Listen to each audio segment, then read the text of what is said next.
এই মুহূর্তে বাংলাদেশে রাজনৈতিক অভিভাবকের খুবই অভাব। সেই জায়গা থেকে বিএনপি চেয়ারপারসন যদি এখনকার যে অসুস্থতা তাকে নিয়ে যে আলোচনাগুলো চলছে, বেশিরভাগ ক্ষেত্রে আলোচনাগুলো খুব নেগেটিভ। হয়তো এই বয়স অনেক, তারপরে যে রোগগুলো সব মিলিয়ে বাংলাদেশের রাজনীতিতে কী প্রভাব পড়তে পারে বলে মনে করেন? বাংলাদেশের রাজনীতি ভীষণ প্রভাব পড়বে। আমি এই অফের আপনার সঙ্গে কিছু কথা বলছিলাম, খোলামেলা সেই কথাটা অনিয়ারেই বলতে চাই যে আমি তো আসলে বিএনপিতে নবাগত, একবার শুধুমাত্র ইলেকশন করেছি। আমি কখনো এই দলটি করিনি এইভাবে। বেগম জিয়াকে মুখোমুখি আমার কখনো দেখার সৌভাগ্য হয়নি। আমি যখন যোগদান করেছি সেই সময়টাতে উনি জেলখানাতে, তারপর জেলখানা থেকে তিনি যখন বেরোলেন, অনেকে গেছেন, কিন্তু আমার কাছে মনে হয়েছে উনি খুব অসুস্থ, ওনাকে যাওয়া মানে ডিস্টার্ব করা।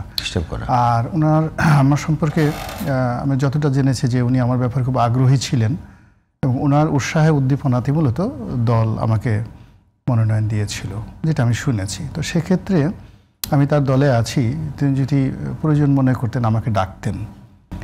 তো যেহেতু তিনি ডাকছেন না, আমার কাছে মনে হচ্ছে যারা ওখানে যাচ্ছেন, ভিড় করছেন, মূলত তারা তাদের নিজেদের ক্রেডিবিলিটি বাড়ানোর জন্য বা বেগম জিয়ার সাথে দেখা করতে গেছেন, বাসায় গেছেন, এটা বাড়ানোর জন্য তাকে হয়তো ডিস্টার্ব করছেন। আসলে এই কারণে আমি আর অনেক আগ্রহ ছিল তার সঙ্গে কথা বলার, দেখা করার, কিন্তু সে সুযোগ আমার কখনো হয়নি। কিন্তু তারপরেও এই ওনার যে অসুস্থতা, সেই অসুস্থতার কারণে গত কয়েকদিন যাবৎ মনের উপর একটা জগদ্দল পাথর চেপে আছে। এই বেদনায় কষ্ট আমি এটা বুঝতে পারছি না। আমার কাছে মনে হচ্ছে এই যে আমি আপনার ওই অফিসে আসলাম, আমার অফিসের কাছাকাছি আমি হেঁটে হেঁটে আসলাম, আমি দেখলাম যে সময়টিতে আমি আসলাম বিকাল 5টার সময়, এই সময়টিতে রাস্তাঘাট ফাঁকা। মানুষগুলোর কাছে আমার কাছে মনে হচ্ছে সবাই শোকে আচ্ছন্ন, কারো মুখে আমি হাসি দেখলাম না। আকাশের দিকে আমি তাকালাম, দেখলাম যে কুয়াশাচ্ছন্ন। এই ঢাকার মানে আকাশ এই সময়টিতে বিকাল 5টার সময় এইভাবে থাকে না।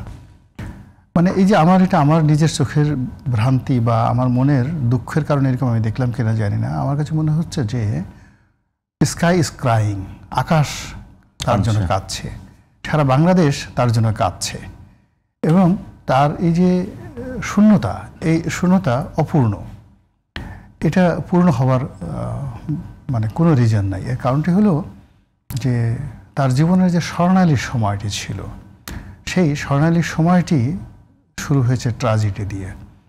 যে বয়সে তিনি বিধবা হয়েছেন, ওটা সারা পৃথিবীর যে কোনো রমণীর জন্য, যদি পৃথিবীর চন্দ্র সূর্য তারকা একদিকে দেওয়া হয় আর অন্যদিকে যদি বলা হয় যে আপনার হাজব্যান্ড মারা গেছেন, তাকে ফেরত দেওয়া হবে, তাহলে সে বলবে আমার হাজব্যান্ডকে চাই।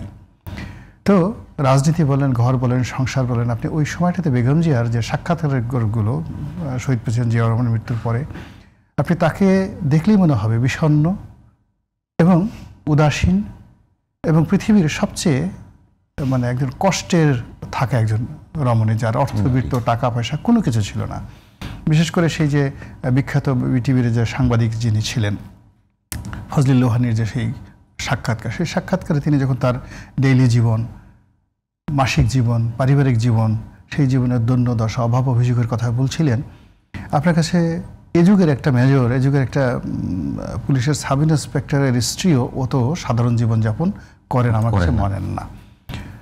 তো সেখান থেকে জাতির প্রয়োজনে তিনি এসেছিলেন বিএনপির হাল ধরতে। এর কারণ হলো ওই সময়টাতে আওয়ামী লীগ সুসংগঠিত ছিল না। আজকের ঠিক যে অবস্থাতে, আমি বিচিত্রার একসময় খুব বড় সাংবাদিক ছিলেন, চিফ রিপোর্টার ছিলেন কাজী জাওয়াত ভাই। তো কাজী জাওয়াত সাহেব 1984-এ প্রথম বেগম জিয়াকে নিয়ে একটি প্রচ্ছদ প্রতিবেদন করেছিলেন বিচিত্রাতে। তো উনি আজকে দেখলাম সেটা শেয়ার করেছেন। তো সেই শেয়ার করতে গিয়ে তিনি সেই প্রতিবেদন আগে একটা ইতিহাস বর্ণনা করেছিলেন যে কোন প্রেক্ষাপটে বেগম জিয়া রাজনীতিতে এসেছিলেন। এবং আপনি লক্ষ্য করবেন যে বেগম জিয়া যে পরিস্থিতিতে রাজনীতিতে এসেছিলেন সত্তার সাহেবের পতনের পর একদম ঠিক একই পরিস্থিতি এখন বাংলাদেশে বিরাজ করছে।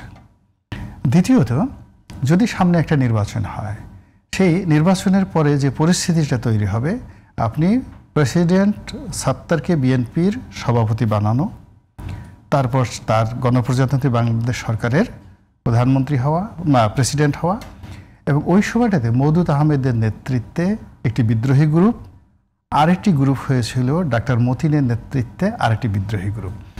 এই দুটো গ্রুপের মারামারি কাটাকাটির ফলে সামরিক শাসনটা অনিবার্য হয়ে যায় এবং এখন ঠিক একই অবস্থা হয়ে গেছে। তো এখন দেখুন যদি ইলেকশনের যে এই যে মাঠে এখন আওয়ামী লীগ নেই, 75-এর 15ই আগস্টের পর যে অবস্থাটা হয়ে গেল একই অবস্থা হয়ে গেল। এখন এই সময়টাতে রাজনীতিতে যে বিরাট একটা শূন্যতা যাচ্ছে, সেই শূন্যতার মধ্যে পুরো দেশ এখন কাণ্ডারিবিহীন। আপনার কারো মুখের দিকে তাকিয়ে আপনি দেখুন, একমাত্র বাংলাদেশে এই মুহূর্তে যদি ধরেন এই গত 14 মাসে যদি এই বাংলাদেশে কাউকে নিয়ে ট্রল হয়নি, কাউকে গালাগালি করা হয়নি, এই মানুষটি একমাত্র বেগম জিয়া। এর বাইরে জামাতের শফিকুর রহমান, ডক্টর মোহাম্মদ ইউনূস, মানে এমন তারেক কেউ নাই। রহমান সব মানুষকে অশ্লীল অশ্রাব্য ভাষায় গত 14 মাসে সবাই গালাগাল করেছে। 2 নম্বর হলো যে এই যে এমন একজন বিমূর্ত প্রতীক নেই যার সামনে সবাই স্বেচ্ছায় মাথা নত করেছে। এই সময়টিতে আমরা 2বার বেগম জিয়াকে দেখেছি সেনা সদরে যেতে। তো ওই সময়টাতে তার যে উপস্থিতি, সেই উপস্থিতির সময়টিতে সেনাবাহিনীর কর্মকর্তা কর্মচারী, রাজনীতির নেতৃবৃন্দ, সিভিল অ্যান্ড মিলিটারি ব্যুরোক্রেসি মানে যেভাবে তাকে শ্রদ্ধা জানিয়েছে, যেভাবে মর্যাদা দিয়েছে, আই কন্ট্যাক্ট করেছে, এটা বিরল, এটি বিরল। তো তার এই যে অসুস্থতা, সেই অসুস্থতা এখন এই সময়টিতে এটি বাংলাদেশকে ভোগাবে, সবসময় ভোগাবে এই কারণে যে আপনি যখন দেখবেন যে আপনার হাতে যখন শেষ সম্বলটি থাকে, অনলি ওয়ান, একটা টাকাই আছে, আর কোনো টাকা নাই, তো সেই টাকাটা যখন হারিয়ে যায় তখন মানুষ পাগল হয়ে যায়, রীতিমতো পাগল হয়ে যায়। এখন দেশের নিকট এই মুহূর্তে বেগম জিয়ার বিকল্প তো দূরের কথা, কাছাকাছি কোনো রাজনৈতিক নেতৃত্ব নেই, ব্যক্তিত্ব নেই। যিনি ডাকলে সব মানুষ যাবেন, কিংবা যার সামনে কথা বলতে গিয়ে এখন প্রতিটি মানুষ সমীহ করে একদম সমীহ করবে, এরকম কোনো ব্যক্তিত্ব নাই। কাজেই তার যে মৃত্যু বা তার অসুস্থতা, এটা বাংলাদেশে যে অপূরণীয় ক্ষতি করবে, সেই ক্ষতিটা আমার কাছে মনে হচ্ছে যে 75-এর 15ই আগস্টে বঙ্গবন্ধু হত্যাকাণ্ডের পর যেরকম একটা অবস্থা তৈরি হয়েছিল, তার চাইতেও খারাপ অবস্থা তৈরি হবে। এর কারণ হলো ওই সময়টাতে there are many political genius in Bangladesh. শুধুমাত্র বঙ্গবন্ধুর ক্ষমতাটা গেছিল, কিন্তু সমসাময়িক বাংলাদেশে বঙ্গবন্ধুর প্রায় সমপর্যায়ের অন্ততপক্ষে 50 জন নেতৃবৃন্দ ছিলেন। হয়তো কেউ মুসলিম লীগ করতেন, কেউ হয়তো জামাত করতেন, কেউ হয়তো আওয়ামী লীগ করতেন, কিন্তু নেতা ছিলেন বাংলাদেশে। ন্যাপ করতেন, কেউ ন্যাপ করতেন। ভাসানী সাহেব তখনও জীবিত ছিলেন। সব মিলিয়ে ঠেলিয়ে মশিউর রহমান জাদু মিয়া ছিলেন, শাহ আজিজুর রহমান সাহেব ছিলেন, আরও অসংখ্য মানুষ ছিলেন। এবং এই যে ছাত্রলীগের অল যে গ্রুপগুলো, তোফায়েল সাহেব ছিলেন, আমর সাহেব ছিলেন, সবাই তো ছিলেন, তাই না? তো সেই কথা। কিন্তু এখন কে আছে বলেন তো? এখন আওয়ামী লীগের নেতৃবৃন্দ নেই, বিএনপির নেতৃবৃন্দ যারা আছেন, যারা একসময় খুব দাপটে চলতেন, এরা সবাই বুড়ো হয়ে গেছেন, বয়স হয়ে গেছেন। এখন যত কিছু বলেন এখন, মির্জা আব্বাস সাহেব বলেন, মির্জা ফখরুল বলেন, গয়েশ্বর বাবু বলেন, এদের তো বয়স হয়ে গেছে।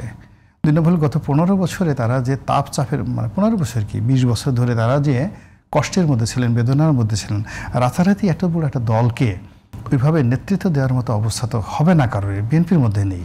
বিএনপির বাইরে অন্যান্য যে রাজনৈতিক দলগুলো আছে, তাদের না আছে জনসমর্থন, না আছে সেই রাজনৈতিক নেতৃত্ব দেওয়ার মতো ক্ষমতা, না আছে কমান্ডিং ভয়েস। এবং গত 14 মাসে তারা যেভাবে প্রত্যেকটা মানুষ তাদের ইমেজ হারিয়ে ফেলেছেন, তাদেরও যার যতটুকু ইমেজ ছিল সেই ইমেজটা কিন্তু এখন আর কারোরই নেই। ফলে কি হলো, এই যে বিশাল রাজনীতির একটা ঘূর্ণিপাক, যদি আপনি পৃথিবীতে ধরেন, একটা ঘূর্ণিপাক এই মুহূর্তে চলছে। আর যদি বিস্ফোরণ হিসেবে আপনি চিন্তা করেন, তাহলে ধরুন অগ্নুৎপাত হওয়ার আগে পৃথিবীর নিচে যে ম্যাগমাগুলো, সেগুলো কাঁপতে থাকে, গলিত লাভাগুলো টকবগিয়ে ফুটতে থাকে, এবং এগুলো ব্রাস্ট হওয়ার জন্য একটা ফাটল খুঁজতে থাকে, সেই জ্বালামুখ খুঁজতে থাকে, জ্বালামুখ তৈরি করতে থাকে, যেটা ঘুমন্ত আগ্নেয়গিরি। এখন বাংলাদেশের পুরো রাজনীতির অঙ্গনটি এটি ঘুমন্ত আগ্নেয়গিরির মতো টকবগিয়ে ফুটছে। এবং সেই টকবগিয়ে ফোটার ক্ষেত্রে যদি বেগম জিয়ার এই যে অনুপস্থিতি, এটি যদি একটা জ্বালামুখ হিসাবে চিহ্নিত হয়, তাহলে এবং সেটা দিয়ে যদি সেই লাভা উদ্গীরণ হয়ে যায়। এখন অনেক কথা বলছে, যে প্রথমে কথা বলছে যে আচ্ছা ঠিক আছে, উনি অসুস্থ, ওনার তো এখন লাংস ইনফেকশন হয়েছে, এবং এই বয়সে তার এরকম আগে থেকেই লিভার সিরোসিস ছিল। লিভার সিরোসিস থাকলে অনেকগুলো হ্যাঁ। লিভার সিরোসিস, কিডনিতে সমস্যা এটা ছিল। সবাই জানে কিডনি তার দুটো মেজর রোগ। একটা হলো আর্থ্রাইটিস, হাঁটুতে তার দীর্ঘদিন যাবত ব্যথা। এরপরে তার লিভার সিরোসিস, মানে আপনার লিভারটি এটা নষ্ট হয়ে যাওয়া, লিভার ক্যান্সার বলা হয় যেটিকে। তো লিভারের উল্টো দিকে থাকে ফুসফুস। তো লিভার যখন আপনার নষ্ট হয়ে যায় তখন ফুসফুস সবচেয়ে ডেঞ্জার অবস্থায় থাকে। এই জন্য এই ধরনের রোগী যারা আছে তাদের লিভার যাতে ইনফেকশন না হয়, এই জন্য তাদেরকে সব সময় আপনাকে মানে অক্সিজেনের মধ্যে নিরাপদ জায়গায় রাখতে হয়। তো এখন সবাই ইনফেকশন না হয়, যেটা ইনফ্লেকশন না হয়। তো এই অবস্থাতে কেন, কারা, কোন উদ্দেশ্যে তাকে এই সেনাবাহিনীর অনুষ্ঠানে ওই দিন নিয়ে গেল? এবং আপনি দেখেন সেখান থেকে আসার পরের দিনই কিন্তু তাকে হাসপাতালে যেতে হয়েছে। ফলে বিএনপির মধ্যে যারা বেগম জিয়াপন্থী লোকজন আছেন, যারা সাধারণ মানুষ, তারা প্রশ্ন করছেন যে এখন কেন এই কাজ করা হলো, কেন তাকে সেখানে নিয়ে যাওয়া হলো। তো এগুলোর মধ্যে যে ধরনের পরিবেশ পরিস্থিতি তৈরি হচ্ছে, এটা মানে উনি যদি সুস্থ থাকেন তাহলে হয়তো এটা নিয়ে প্রশ্ন হবে না, কিন্তু উনি যখন এটা নিয়ে অসুস্থ হয়ে পড়বেন তখন এটা বিএনপি কোনো অবস্থাতেই সামাল দিতে পারবে না। এবং এগুলো নিয়ে বিএনপির মধ্যে যদি অন্তর্দ্বন্দ্ব হয়, কলহ বিবাদ হয়, তখন ওটা সুযোগ নেবে প্রতিপক্ষ।